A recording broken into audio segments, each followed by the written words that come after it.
Ya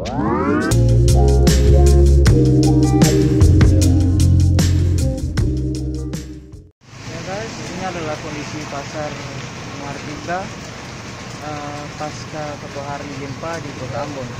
Jadi terlihat jalan-jalannya masih sepi, belum ada penjual yang berjualan, begitupun juga angkot di sini masih belum normal, masih sedikit. Jadi, ini adalah kondisi pasar Mardika.